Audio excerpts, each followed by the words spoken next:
கரூரில் சமீபத்தில் முதலமைச்சர் விஜய் அவர்கள் போய் மக்கள் சந்திப்பு நடத்தினார். 41 பேர் இறந்து போனாங்க.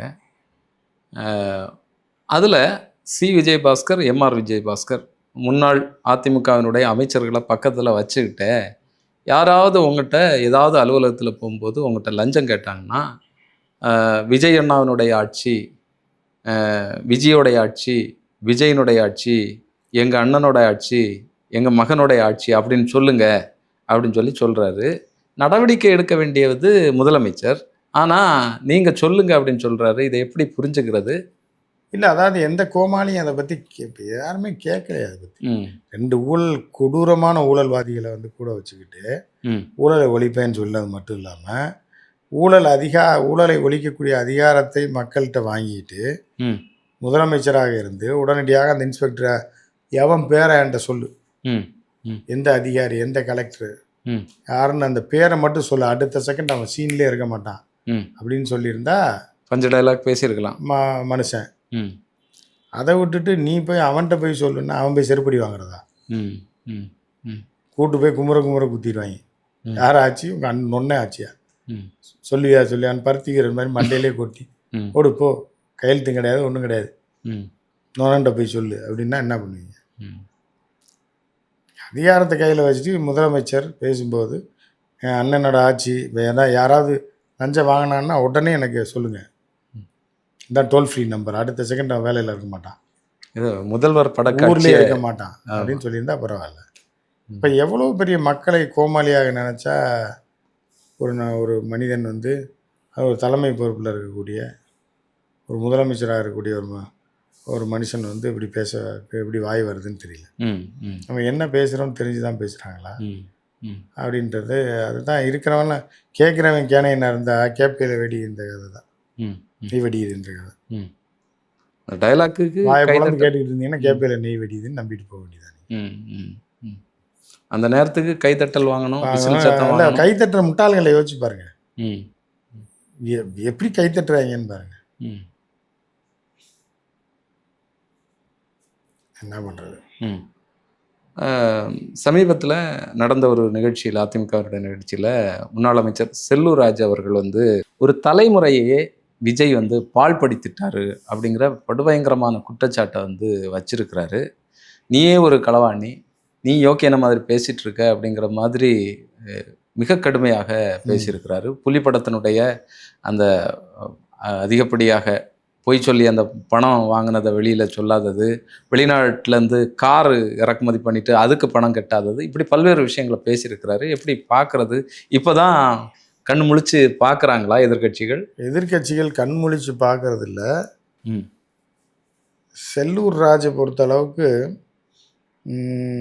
அந்த ப்ரூஸ்லி மாதிரி பிக் பாஸ் படத்தில் என்ன பண்ணுவாங்கன்னா, ப்ரூஸ்லிக்கு வந்து அவங்க அம்மா ஒரு தாயத்தை கட்டி விட்ருவாங்க. ஏன்னா எங்கே போனாலும் சண்டை ஆகுது, பிரச்சனை ஆகுது, யாரையா அடிச்சிடறான், கொண்டுறான் போட்டு ஐஸ் ஃபேக்ட்ரிக்கு வேலைக்கு அனுப்பிடுவாங்க. அதனால் இன்ட்ரோல் பிளாக் வரைக்கும் ப்ரூஸ்லிக்கு வந்து ஃபைட்டே இருக்காது. ஐஸ் ஃபேக்ட்ரியில் வேலை பார்ப்பாப்புல, ஐஸ் தூக்கி போடுற வேலை, இந்த வேலைன்னு கழுத்தில் ஒரு தாயத்தை அவங்க அம்மா கட்டி விட்டதுனால ரொம்ப அமைதியாக இருப்பாப்புல. இல்லை, இங்கே உள்ளதுக்கு ரிவர்ஸ் மாதிரி இருக்குது. ரஜினிகாந்தனுடைய ஒரு படத்தில் இதில் அவர் தாயத்து கட்டி விட்டா அவரை அடிப்பார். அதுதான் அது வந்து ப்ரூஸ்லி படம் எல்லாமே வெளிநாட்டை பார்த்து காப்பி அடிக்கணும். அப்போ இன்ட்ரோல் பிளாக் அப்போ ஒரு வில்லன், பயங்கரமான வில்லன், அவங்க தான் ஐஸ் ஃபேக்ட்ரி அந்த காலத்தில் வச்சுருப்பாங்க. வச்சுட்டு அதில் ஐஸ்குள்ளே ப்ரௌன் சுகரை வச்சு கிடத்துவாங்க. புரியுதா? வச்சு ஐஸ் மாதிரி போகும். அதை கண்டுபிடிச்சிட்டாங்க. அதில் சண்டை வரும், இப்படி வரும். ப்ரூஸ்லி அதெல்லாம் கண்டுக்க மாட்டாது, தெரியும். வேலை பார்க்குறான் அவன், ப்ரௌன் சுகர் கடத்துறான், என்னத்தையே படுத்திட்டு போகிறான்னு இருக்கும்போது இவங்களுக்குள்ள சண்டை வரும்போது கடைசியில் ப்ரூஸ்லி நின்றுட்டு இருப்பாப்புலங்க. பயங்கரமான ஃபைட்டை ஆளுக்கு போட்டு அடிச்சிடுவாங்க. அடிச்சிட்டு இருக்கும்போது திடீர்னு ஒருத்தர் மேலே விழுந்து தாயத்தை அத்து விட்டுருவான். புரியுதா? அது எப்போ இன்ட்ரோல் பிளாக் வரைக்கும் என்னன்னா ப்ரூஸ்லி படத்தில் ப்ரூஸ்லி சண்டையே இல்லாமல் அமைதியாக இருக்காப்புல. ஏதாவது பாப்கார்ன் வாங்கி தின்ட்டு அப்படியே போயிட்டே இருப்பாப்புல, ஜாலியாக ரோட்டில் போக வர ஜாலி பண்ணிகிட்டே இருப்பாப்புல. அப்புறம் இப்படியே அந்த இது இருக்கு பாருங்க, அந்த இது வாங்கி சாப்பிடுவாப்புல. அப்புறம் ஒரு குடும்பத்தோட ஒரு பொண்ணு இருக்கும், அதோட சுற்றிட்டு ஜாலியாக பேசிட்டு அப்படியே. ஏன்னா ப்ரூஸ்லி படத்தில் இவ்வளோ சப்பையாக கொண்டு வந்துட்டான்னு பார்த்தா அந்த தாயத்தை அத்து விட்டுருவேன். அத்து விட்ட உடனே ஒரு ஃபைட் இருக்கும். ம். ஒரு 6-7 பேர் ஸ்பாட்லேயே செத்துருவான். ம். ரியலாக பார்த்தாலே ஓ. அந்த மாதிரியான ஒரு ஃபைட்டு வந்து பிக் பாஸ் அதெல்லாம் மேஜர் ஃபைட் அது. ம். ம். அந்த ஃபைட் முடிஞ்சோடனே இன்டர்வல் பிளாக் அவ்வளோதான். அந்த ஃபைட் மட்டும் ஒரு 10 நிமிஷம் இருக்கும். ம். அப்போ தான் ப்ரூஸ்லி யாருன்றது தெரியும். ம். ம். ஸோ அந்த மாதிரி செல்லூர் ராஜ் கட்டின தாயத்தை எவனா எடுத்துக்கிட்டான்.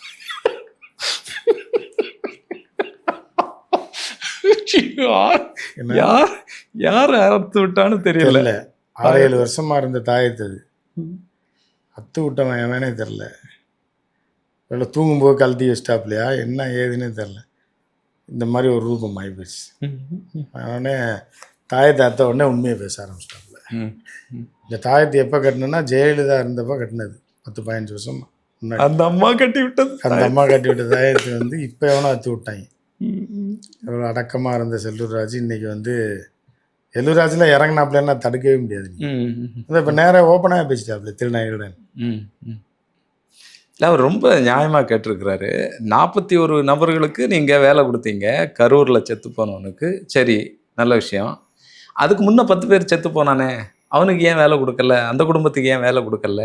இனி அடிபட்டு சாகிறவனுக்கு வேலை கொடுப்பீங்களா அப்படின்லாம் கேட்டிருக்கிறேன். இது எப்படி பார்க்குறது? அதுதான் தாயத்தோட பவர். அதுதான் அத்து விட்டான். இல்லை நீ என்னென்ன பேசுகிற எல்லா உண்மையும் வெளியே வரும். அவனுக்கு பற்றி கவலையே பட மாட்டாப்புல. ஜெயிலுக்கு போகிறதுக்கு கவலைப்பட மாட்டான். செல்லூராஜ் கேட்குற ஒவ்வொரு கேள்வியும் இருக்குது பார்த்தீங்களா? வடிவேல் சொல்லுவாங்க, கேட்குற ஒவ்வொரு கேள்வியும் இருக்குன்ற மாதிரி தான் இருக்கும். அந்த மாதிரி ரெண்டாவது வந்து ஒரு நடிகரை பார்க்க வந்து சேர்த்தவனுக்கு அரசு வேலைன்னா அப்புறம் படித்தவன் என்ன பிடிங்கிட்டு போகிறதா? அவன் வீட்டில் காலங்காத்தால சோப்பாடை கட்டி நர்சரி ஸ்கூலில் சேர்ந்து மூக்கை சிந்தி விட்டு கொண்டு போய் ஆட்டோவில் ஏற்றி விட்டு அதை 5ஆவது வரைக்கும் படிக்க வச்சு அப்புறம் ஒரு ஸ்கூலில் சேர்த்து திருப்பி அது 10th வந்தவொடனே +2 இந்த குரூப் அது சேர்த்து அப்புறம் திருப்பி காலேஜில் சீட்டு வாங்கி அது காலேஜ் படித்து அது ராவு காலம் முடிக்கிறதுக்குள்ளே போதும்.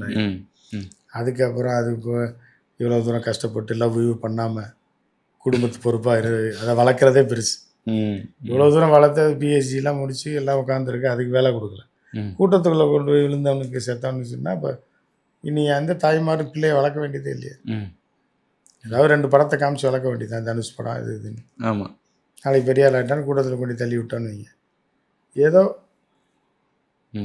வேலை கிடைக்குன்னு தானே. இது என்ன முன்னுதாரணம், என்ன நாடு, இது என்ன சட்டம் அப்படின்றது தெரில. எல்லாம் விதி தான். என்ன இப்போ பாமகவும் கேட்டிருக்கேன். நாங்கள் போராடின போராட்டங்களில் நிறைய பேர் இறந்து போயிருக்காங்க, அவங்களுக்கும் வேலை கொடுப்பீங்களான்னு சொல்லி கேட்டிருக்கேன். ராமதாவர் அன்புமணி அப்பத்தா கூட இறந்து போச்சு நினைக்கிறேன். ஏதோ ஒரு போராட்டத்தின் போது தான். அப்படியா? குழம்பு வச்சுக்கிட்டு இருந்திருக்கு, இறந்துச்சு. ஏதாவது வேலை கொடுக்கணும், எங்கள் குடும்பத்துக்கும் கொடுக்கணும். இல்லை, கரூரில் மறுபடியும் பேசும்போது இந்த 41 நபர்களை கொண்டது ஏற்கனவே ஆட்சியில் இருந்த திமுக அரசு. அதான் சிபிஐ வெயிட் பண்ண இல்லை, என்ன தைரியத்தில் பேசுகிறாரு? ஜெயிலுக்கு போகிறதுக்கு முன்னாடி எது வேணாலும் பேசலாம். இல்லை, ஒரு முதலமைச்சர் இப்படி பேசலாமா? தொடர்ந்து இப்படி பேசுகிறாங்க. பேசக்கூடாது தான், அதுக்கு என்ன பண்ண சொல்கிறீங்க? இல்லை, இதை வலிமையாக கட்டி தமிழக மக்கள்கிட்ட இப்படி தான் நடந்தது அப்படிங்கிறத மறுபடியும் ரெஜிஸ்டர் பண்ணுறதுக்கு நீங்கள் ஏதோ போய் சொல்லி பொழப்ப ஓட்டிகிட்டு இருக்காங்க. இருங்க, இப்போ வருவாங்க. எல்லாம் கேஸ் இல்லாமல் இதனால் எவ்வளோ பெரிய இம்பேக்ட் எல்லாம் அமைதியாக இருக்காங்கன்னு நினச்சிட்டு இருக்காங்க. மத்திய அரசு, எலெக்ஷன் கமிஷனு நினச்சவனுக்கெலாம் வேலை கொடுப்பீங்க, கூட்டத்தில் விழுந்து செத்தவனுக்கெலாம் ஏற்கனவே 25 லட்சம் என்ன தியாகம் பண்ணிட்டாங்க. ஏற்கனவே 25 லட்சம் கொடுப்பீங்க, வேலை வேறு கொடுப்பீங்க, எல்லாம் இப்போ வீடு கட்டி கொடுங்க, அடுத்து வீடு கட்டி கொடுங்க, கல்யாணம் பண்ணுவீங்க, எல்லாம் பண்ணுவீங்க. இதுக்கெல்லாம் பதில் சொல்லியே ஆகணும் ஒரு நாளைக்கு. அது விரைவில் சொல்ல வேண்டிய காலம் வரும். இல்லை, இப்போ பாஜகவினுடைய எல்லா திட்டங்களும் பாஜக இங்கே ஆட்சியில் இல்லைனாலும் நடந்துட்டு இருக்கு. பல்கலைக்கழகங்களுக்கு உள்ளால வந்து இப்போ யூஜிசியினுடைய பொறுப்பாளரை அவர்கள் சார்பான ஆளை கொண்டு வர்றதுக்கு தாவேக்கா அரசு வந்து ஒப்புதல் அளித்தாச்சு. அதுபோல் இஸ்லாமியர்களுக்கு அந்த இடஒதுக்கீடை ரத்து பண்ணது, திருப்பரங்குன்றம் பிரச்சனை வந்து வழியில் நிற்குது. இப்படி பல்வேறு விஷயங்களில் வந்து பாஜக என்ன நினைக்குதோ அதெல்லாம் இங்கே நடைமுறை ஆகிட்டு இருக்கு. அந்த தைரியத்தில் இதை பண்ணுறாரா? தன் மீது வந்து நடவடிக்கை எடுக்க மாட்டாங்க, வெயிட் பண்ணி பாருங்க. டைம் இன்னும் ஒரு 4-5 மாதத்தில் என்ன நடக்குதுன்னு பாருங்க. நிறையா நடக்கும். தொடர்ந்து பேசுவோம் சார். உங்களுடைய நேரத்திற்கும் கருத்திற்கும் நன்றி.